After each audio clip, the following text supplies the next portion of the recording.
রাশিয়ার ভেতরে পশ্চিমা সমর্থিত ইউক্রেনীয় আগ্রাসন সর্বাত্মক বৈশ্বিক যুদ্ধের পরিস্থিতি সৃষ্টি করছে বলে অভিযোগ করেছে রাশিয়া।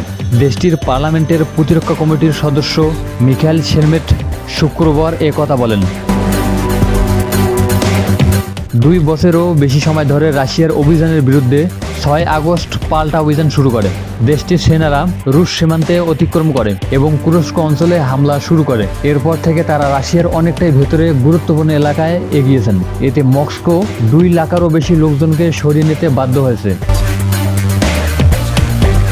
দ্বিতীয় বিশ্বযুদ্ধের পর এটি রাশিয়ার ভূখণ্ডে কোনো বিদেশি সেনাবাহিনীর চালানো সবচেয়ে বড় হামলার ঘটনা। বার্তা সংস্থা রয়টার্স জানিয়েছে, রাশিয়ার বিরুদ্ধে চলমান অভিযানে নতুন করে অগ্রগতির দাবি করেছে ইউক্রেন। গত বৃহস্পতিবার ইউক্রেনে দাবি করেছে তারা 1100 বর্গ কিলোমিটারও বেশি এলাকা দখল করেছে।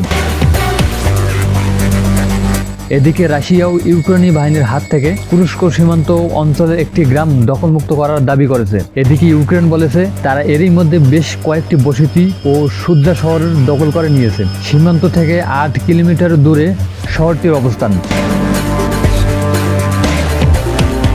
এদিকে ইউক্রেনের শীর্ষ সেনা কমান্ডার ওলেক্সান্দার সিরিস্কি বলেন, আমরা 1150 বর্গ কিলোমিটার এলাকা ও 82টি বসতির স্থান নিয়ন্ত্রণ নিয়েছি। অন্যদিকে রাশিয়াও দাবি করেছে ক্রিমিয়া সেতু লক্ষ্য করে হামলা চালিয়েছে ইউক্রেন। এছাড়াও ইউক্রেনের 12টি ক্ষেপণাস্ত্রের হামলা রাশিয়া ঠেকিয়েছে।